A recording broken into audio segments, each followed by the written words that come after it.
चलिए अब हम लोग आगे सामान्य ज्ञान जो कि एनसीईआरटी का आधारित किरण का बुक है उसमें अब हम लोग पढ़ते हैं भारतीय इतिहास में।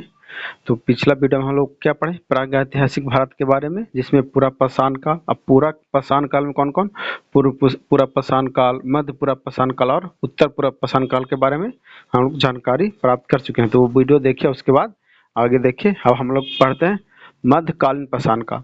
तो मध्यकालीन पाषाण काल कब से कब तक माना जाता है? तो मध्यकालीन पाषाण काल जो कि 9000 ईसा पूर्व से 4000 ईसा पूर्व के से माना जाता है। और मध्य पाषाण काल में क्या क्या शिकार और पशुपालन युग भी कहा जाता है। मध्य पाषाण काल को शिकार का एवं पशुपालन युग के रूप में भी जाना जाता है।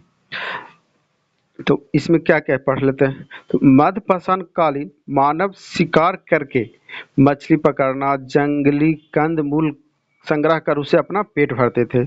मानव जो मध्य पाषाण कालीन में शिकार करते थे, मछली, जिसमें मछली पकड़ना और जंगल से कंद मूल लाकर संग्रह कर अपना पेट भरते थे। इस युग को प्रस्तर उपकरणों का युग भी कहा जाता है, क्योंकि इस युग में जो उपकरण बनाए जाते थे तो आकार में छोटा होता था। और मध्यवर्ती युग को क्या कहा जाता है? उत्तर पाषाण युग या मेसोलिथिक एज भी कहा जाता है। मध्य पाषाण कालीन को मेसोलिथिक एज भी कहा जाता है। उसके बाद है मध्य पाषाण कालीन स्थल कहाँ कहाँ मिले। तो मध्य पाषाण कालीन स्थल कहाँ? राजस्थान कालीन, राजस्थान हो गया, फिर है दक्षिण उत्तर प्रदेश मिला, और मध्य में पूर्वी भारत, मध्य एवं पूर्वी भारत, और कृष्णा नदी जो कि दक्षिण भारत में बहुतायत में पाया जाती। क्या मध्यकालीन में जो उपकरण मिले, इसमें मछली पकड़ना के बारे में जो सब उपकरण मिले वो मेसोलिथिक एज में सब दक्षिण भारत, मध्यवर्ती भारत, पूर्वी भारत, इसमें सब मिले।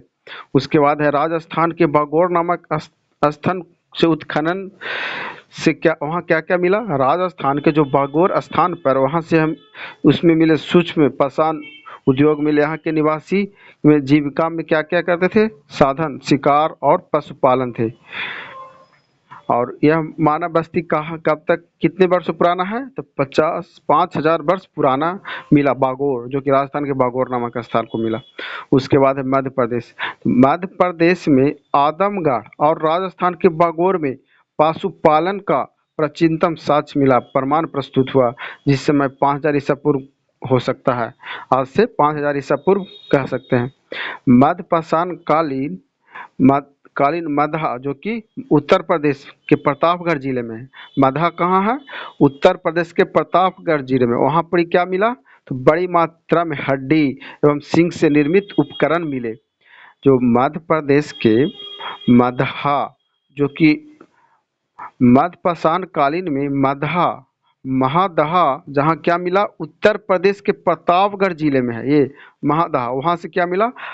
हड्डी से बने एवं सिंग से निर्मित उपकरण प्राप्त हुए। उसके बाद अब हम लोग पढ़ते हैं नवपाषाण कालीन। पूरा पाषाण हो गया। अब नवपाषाण कालीन कब से कब माना जाता है? तो 7000 से 1000 ईसा पूर्व माना जाता है। इस युग को अन्न उत्पादन युग के भी नाम से जाना जाता है। हालांकि विश्व के संदर्भ में नवपाषाण युग को नियोलिथिक एज भी माना जाता है, लेकिन आरंभ में इसे 9000 ईसा पूर्व माना गया था। लेकिन बलूचिस्तान जो कि मेहरगढ़ में एक जो कि भारतीय बस्ती थी, लेकिन अब चल गई पाकिस्तान में जी, उस समय 7000 ईसा पूर्व में माना जाता है, क्योंकि वहाँ पर ही अन्न उत्पादन के बारे में मेहरगढ़ में एक ऐसी प्राचीन बस्ती मिला जो 7000 ईसा पूर्व माना जाता है, और आरंभ में सब बोलता था कि 9000 ईसा पूर्व होगा। तो प्रमाण मिला तो उसके बाद से 7000 ईसा पूर्व रखा गया। इस युग के लोग माने नवपाषाण युग के लोग पॉलिशदार पाषाण हथियार का प्रयोग करते थे, विशेष रूप से ज़्यादा पत्थर का कुल्हाड़ी बनाकर, और देश के पहाड़ी क्षेत्रों में बड़ी मात्रा में पाया जाता था।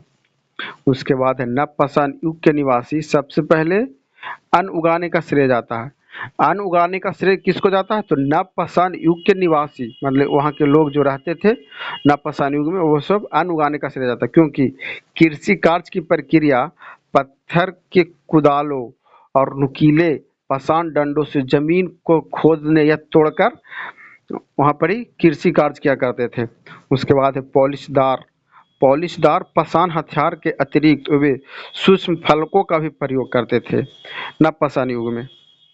उसके बाद हम लोग पढ़ते हैं अगला, जैसे वे मिट्टी और सरकंडे से निर्मित गोलाकार और आयताकार घरों में निवास करते थे।